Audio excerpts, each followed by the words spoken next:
எல்லா வருஷமும் new year அன்றைக்கி நைட்டு இந்த ரோட் சைடு ஃபுல்லாக ஒரே கேக் ஸ்டாலாக போட்டு வச்சுருப்பாங்க. ½ kg கேக் அவ்வளோ கலர்ஃபுல்லாக அழகழகாக இருக்கும். அதை பார்க்கறதுக்காகவே நானும் கீர்த்தி வண்டி எடுத்துகிட்டு சும்மாவே சுற்றிக்கிட்டு இருப்போமா. அதுவும் எல்லா கடையிலையும் பயங்கர க்ரௌடாக வேறு இருக்கும். ஒரு மாதிரி நியூ இயர் வைப்பு செம்மையாக இருக்கும். அப்புறம் ஒரு ½ kg கேக் நாமளும் வாங்கிட்டு போயிடலாமா கீர்த்தினா, என்னது கடையில் வாங்குறியாங்கிறான். இப்போ என்னடா பண்ண சொல்கிறீங்க? நீங்கள் இறங்குங்க.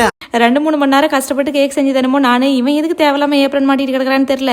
அப்புறம் அந்த ஸ்பாஞ்ச் கேக்கே இவ்வளோ நாளாக செஞ்சு எஸ்கேப் ஆகிட்டு இருந்தனா, இன்னைக்கு க்ரீம் எல்லாம் வச்சு பிளாக் ஃபாரஸ்ட் கேக் தான் வேணும்னு கேட்டுட்டு இருந்துச்சு அந்த பையன். சரி வருஷத்தில் ஒரு நாள் தானே ஏதோ ஆசைப்பட்டு கேட்குறானேன்னு செய்யறதுக்கு ஸ்டார்ட் பண்ணணுமா. அது வழக்கம் போல் கேக் பேட்டர்லாம் ரெடி பண்ணி அதை பேக் பண்ணி எடுத்து வச்சாச்சு.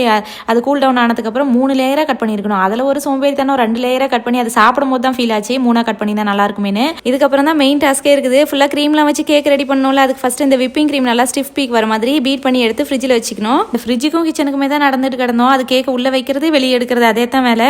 அதுக்கப்புறம் இந்த கேக்கோட ஃபஸ்ட் லேயருக்கு சுகர் சிரப்பு, அப்புறம் க்ரீமு, அதுக்கு மேலே கொஞ்சம் டார்க் சாக்லேட்லாம் போட்டுட்டு 2 லேயரும் ரெடி பண்ணி அப்புறம் க்ரம் கோட்லாம் கொடுத்து அதை ஒரு 10 நிமிஷம் எடுத்து ஃப்ரிட்ஜில் வச்சுட்டு ஃபைனல் கோட் க்ரீம் எல்லாம் அப்ளை பண்ணி செரி ஃப்ரூட் எல்லாம் வச்சு பார்க்கும்போதே ரொம்ப அழகாக இருந்துச்சு கேக்கு. இவ்வளோ பண்ணுறதுக்கு பேசாமல் கடையிலேயே ஒரு ½ kg வாங்கி சாப்பிட்டு போயிடலாமேன்னு இருக்கும். இருந்தாலும் நானும் கீர்த்தியும் சேர்ந்து டைம் ஸ்பெண்ட் பண்ணி அது ஒரு மாதிரி ஜாலியாக வைபாக இருக்கும். டேஸ்ட்டும் சூப்பராக இருந்துச்சு. நம்ம வீட்டில் செய்கிற மாதிரி வராதுல்ல. இந்த 2025 தான் போனது போயிடுச்சு, அதை விட்டுடலாம். 2026 நல்லா ஹார்ட் ஒர்க் பண்ணி நம்ம நினச்சது ஆசைப்பட்டது எல்லாமே நடக்கணும்னு இந்த யூனிவர்ஸ் கிட்ட ஒரு ஆப்ளிகேஷனை போட்டுவிடுவோம். உங்களுக்கும் எல்லாமே நடக்கும். ஹாப்பி நியூ இயர் எல்லாருக்கும்.